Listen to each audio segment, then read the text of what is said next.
Third is, and these are, as I'm looking at these are nuances of these commandments here. It's not success unless it's bigger and better. It's not success unless it's bigger and better. Do we believe that? Do you think evangelicalism believes that? Evangelical culture? Heavy, isn't it? Because that's right.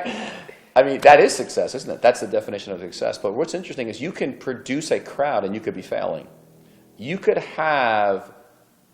make a church happen and do some things, you get 1,000 people in a room pretty quickly.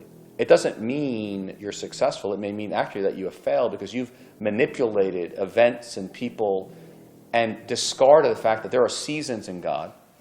God functions more by nature than manufacturing. We're not CEOs. We're not a corporation. We're followers of the living God. And say that again. I think that's a great line. God functions more by nature than by manufacturing. Yeah, I mean, we're not in business.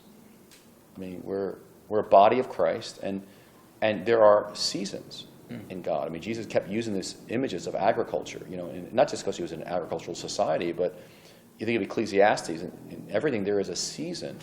And we're not always in revival. There are winters, there are springs. There are seasons of death and decay, but even in winters, there are seeds going into the ground. In death, there's eventually going to be resurrection, but God looks at things very differently than we do. So a church that's always in summer and spring and explosive growth is clearly violating something. Because so Rich, for yourself, you can be sure that you are going to be going through some winters. And you're going to be going through some deaths and difficult times. Because it happens, every leader must. You'll be betrayed. You will experience dark night. You will say, where is God? What? I mean, I've never met a leader who's been able to avoid it. Now, you can shut it down and not let God do the deep work in your heart. And you will then hit that wall again and again and again. But you can be assured that you will move through seasons. New Life right now is in a great season. We are in spring, summer. But we will have a winter, and it will come. And we just need to understand but God will be doing a deeper work in us and a new thing in us. And he'll be a good what do you call a good vine dresser? Yeah, cuts back, prunes. He cuts back.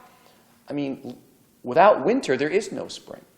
And so we don't just look at numbers, and we're not just measuring numbers and budgets and buildings.